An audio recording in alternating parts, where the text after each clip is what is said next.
नमस्कार, खास मेहमान में आपका स्वागत है। इलेक्शंस बस कुछ ही दिनों में हैं और बेलापुर में एक घमासान दिखाई दे रहा है। एक से एक कैंडिडेट्स हैं और इसमें एक जो बड़ा नाम आया है सामने है वो है डॉक्टर मंगेश आमले का, जिनका लगभग तय था कि वो राष्ट्रवादी शरद पवार ग्रुप से इलेक्शन लड़ेंगे। लेकिन जिस तरह से कि पॉलिटिकल डेवलपमेंट्स हुए वैसा नहीं हुआ और अब वो इंडिपेंडेंट अपनी किस्मत आजमा रहे हैं। बहुत बहुत स्वागत नमस्कार साहब। डॉक्टर साहब।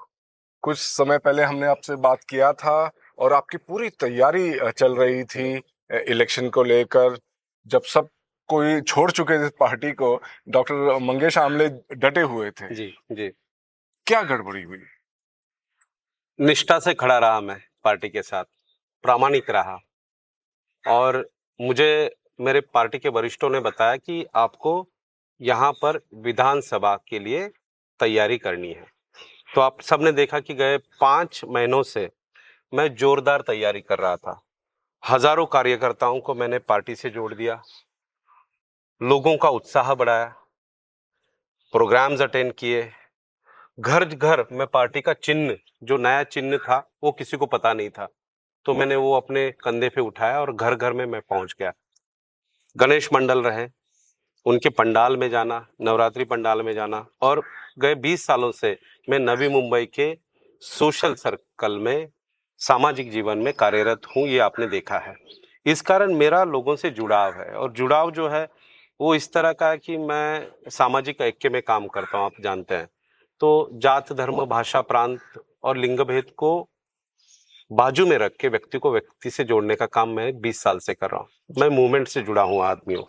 तो मेरा हर समाज घटक से उतना ही अच्छा रिश्ता है जितना कि किसी और घर के सदस्य से होता है। इसलिए लोगों का प्यार मेरे पे है और आपने देखा कि 5 महीने में मैंने जो तैयारी करी थी, उसके जो सर्वेज आए, तो सारे सर्वेज में मंगेश आमले ये नाम उभर के आया, टॉप पे आया। मेरे विरोधियों ने चाल चली, जिसने एक पसीने की बूंद नहीं खर्च करी, ना 1 रुपया खर्च करा है, वो टिकट ले गया। मेरे पे अन्याय हुआ। तो पार्टी ने ये जो डिसीजन लिया, इससे मैं व्यथित था, दुखी था। मैंने मेरे सहकारी और कार्यकर्ताओं से पूछा कि क्या करें, कैसे करें? उन्होंने कहा कि आपको लड़ना है और हम आपके साथ खड़े हैं। तो इसके कारण मेरे मेरा बल बढ़ गया, हाथी का बल आ गया। मैंने पिछले हफ्ते जो विष्णुदास भावे में मेलावा लिया था, आपने देखा, बैठने के लिए जगह नहीं थी। सैकड़ों की संख्या में हॉल के बाहर लोग खड़े थे, वो मुझे सुनने आए थे।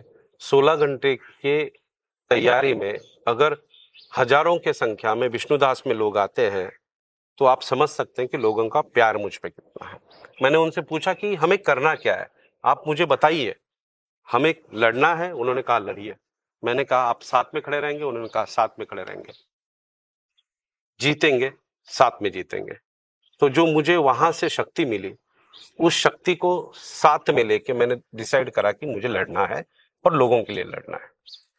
ये एक सक्सेसफुल बिजनेसमैन, एंटरप्रेन्योर, जिनके बहुत अच्छी इमेज है, पार्टी को बिल्कुल स्क्रैच से फिर से उठाने का काम, ये सब अच्छे क्वालिफिकेशंस होते हैं जो हम सब चाहते हैं कि भाई इस तरह के नेता हो। एंड उस पे से और बहुत बड़ी बात कि निष्ठा जो आपने पार्टी को दिखाई, क्या ये सब कोई मायने नहीं रखते आजकल? अब आपने जो प्रश्न मेरे से पूछा है, वो प्रश्न मैं खुद को पूछ रहा हूँ 10 बार, मेरे कार्यकर्ता मुझे पूछ रहे हैं। और रही बात निष्ठा की, तो मैंने आदरणीय पवार साहब से निष्ठा रखी है, उनके प्रति प्यार रखा है, आदर रखा है, वो जिंदगी भर बना रहेगा। रही पार्टी की बात, तो पार्टी में पार्लियामेंट्री बोर्ड होता है, कोई भी निर्णय जो लिया जाता है वो अनेक घटकों को पूछ के या डिस्कस करके लिया जाता है। तो कुछ कुछ घटक जो हैं, उन्होंने ये निर्णय लिया। मुझे नहीं लगता पवार साहब ने ये निर्णय लिया होगा, क्योंकि पवार साहब मुझे चाहते हैं और मैं भी उनका चाहता हूँ और जिंदगी भर रहूंगा। तो दुख तो जरूर है। जो आपने प्रश्न पूछा कि निष्ठा कहाँ है, मैं भी पूछ रहा हूँ निष्ठा कहाँ है। डॉक्टर साहब, जिस तरह से आपने तैयारियां की थी, ऑलमोस्ट फिक्स था कि जैसा कि एक एबी फॉर्म आना बाकी है हाँ। और आपको टिकट लड़ना है। अब वैसा नहीं हुआ है, जी आपने इंडिपेंडेंट लड़ने का फैसला किया है, जो कि एक बहुत बड़ा एक चैलेंज अपने जी आप में होता जी है, जी। क्योंकि आपके सामने पार्टी के जो लीडर्स हैं, हाँ। सिटिंग एमएलए हैं, दूसरी पार्टी से आए हैं खुद आपकी पार्टी में, तो ये सब चैलेंजेस आप कैसे देखते हैं? देखिए, मैंने जैसे कहा कि सामाजिक जीवन से मैं गए 20 साल इस शहर से जुड़ा हूँ। सामाजिक जो काम होता है, वो सामाजिक जीवन के काम करने के लिए तो राजकारण में आया जाता है। तो मेरा यहाँ के लोगों से जुड़ाव है। वो डॉक्टर मंगेश आमले मेरे घर का सदस्य ऐसा मुझे ट्रीट करते हैं। तो वो मेरी ऊर्जा है, वो मेरी शक्ति है। लोगों ने मुझे ताकत दी है, लोगों ने कहा है कि आपको आगे बढ़ना है। और जब लोकशाही में जब लोग आपके साथ खड़े रहते हैं, तो डर क्या? और वो ताकत लेके मैं आगे बढ़ रहा हूँ। तो जितने भी चैलेंजेस इस प्रोसेस में आ रहे थे, वो मेरे लिए ज़ीरो हो रहे हैं लोगों के कारण। इलेक्शंस की जब बात होती है तो इलेक्टोरल वोट्स जो हैं वो बहुत मायने रखते हैं। जी। आप कहाँ-कहाँ से सपोर्ट देख रहे हैं? खुद आपकी पार्टी से किस तरह से सपोर्ट देख रहे हैं आप? और बाकी कहाँ-कहाँ से आप एक्सपेक्ट कर रहे हैं? अ, देखिए, सपोर्ट की बात कहें तो आपने देखा कि गए 5 महीनों से मैं राष्ट्रवादी कांग्रेस पार्टी के लिए तैयारी कर रहा था। और राष्ट्रवादी कांग्रेस पार्टी जो है महाविकास आघाड़ी का एक घटक दल है। तो वो घटक दल जो है, वो सबको साथ लेके जा रहा था। और मेरे इन सब घटक दलों से, मतलब महाविकास आघाड़ी के सब घटक दलों से बहुत ही अच्छे संबंध है। जी। तो वहां से भी बड़े पैमाने में मुझे सपोर्ट मिल रहा है। रही बात राष्ट्रवादी कांग्रेस पार्टी की, जहां से मैं हूं, वो तो मेरा घर था, है। तो ये जो घर है, वहां से तो मेरे लिए ही सपोर्ट में लोग खड़े हैं। बल्कि एक मीटिंग भी हुई थी आप लोगों की, बल्कि आपके यहाँ के प्रेसिडेंट के साथ में भी, और ये कहा गया था कि भाई नए लोगों को लेना है तो आप ले लीजिए, लेकिन उन्हें टिकट नहीं जी मिलना चाहिए। बट वो भी बरकरार नहीं रहा, तो हाँ। इसमें भी कार्यकर्ताओं में काफी। जी जी, मतलब हमारी भावना ये थी सबकी, और हमारे जिले के जो प्रेसिडेंट है उनकी भी भावना ये थी कि पार्टी तो बढ़नी चाहिए, लोग तो नए आने चाहिए, उसके कारण तो हम बढ़ेंगे। बट जो निष्ठा से काम करते आ रहे हैं, उनको मौका मिलना चाहिए। नया व्यक्ति कोई भी आए, वो पार्टी में उसका स्वागत करेंगे, उनको कहेंगे कि आप काम करो। और आप जब पार्टी के लिए कुछ एक रास्ता बनाओगे, और वो रास्ता आपको उस सीढ़ी तक लेके जाएगा। बट जो आज की सीढ़ी है, वो निष्ठा वाले कार्यकर्ताओं को मिलनी चाहिए। ये सभी पार्टी के कार्यकर्ताओं की भावना थी। और जिस तरह से आपको सपोर्ट मिल रहा है, आपका ये भी मानना है कि आप बहुत आगे हैं अभी फिलहाल सर्विस में? अ, आपने बहुत अच्छी बात छिड़ी। परसों एक सर्वे आया है, जिसमें मेरा किटली चिन्ह है, और केटली चिन्ह और डॉक्टर मंगेश आमले इस बार भी सर्वे में आगे है, टॉप पे है, पहले नंबर पे हम लोग है। डॉक्टर साहब, आप जिस तरह से तैयारियां कर रहे थे, आपने शहर को भी बहुत बखूबी देखा है। जी। आपके हिसाब से क्या इश्यूज यहाँ पे आपको नजर आ रहे हैं? देखिए, शहर 30 साल पहले और शहर आज, अगर उसको उस तरह से हम देखें, तो सबसे महत्वपूर्ण बात है कि आज के डेट में शहर की जरूरत क्या है। यहाँ पर अर्बनाइजेशन 30 साल पहले के आसपास आया। आज जितनी भी इमारतें हैं, बिल्डिंग्स है, वो रीडेवलपमेंट में जा रही हैं। तो ये जब इस तरह का रीडेवलपमेंट हो रहा है, तो वो जमीन की मालिकी सोसाइटी के पास है, घरों की मालिकी उन सदस्यों के पास है। बट कुछ दलाल इसमें इन्वॉल्व हो गए हैं, कुछ बिल्डर इन्वॉल्व हो गए, कुछ राजनीति के लोग भी इन्वॉल्व हो गए। वो मिल बांट के खाना चाहते हैं। मालिकी एक की, खा दूसरा रहा है, मैं ये होने नहीं दूंगा। जो भी रीडेवलपमेंट होगा, पुनर्विकास होगा, वो सोसाइटी अपने आप से कर पाए, इस पे मेरा ध्यान रहेगा। रही बात उस रिलेटेड परमिशन की, तो महानगर पालिका ने एक सिंगल विंडो सिस्टम खोलना चाहिए, जहां पर सोसाइटी ने अप्लाई करना है, और जितनी रिक्वायर्ड परमिशन है वो वहीं से मिलेगी। तो क्या होगा कि सोसाइटी खुद के माध्यम से उसका रीडेवलपमेंट कर सकती है।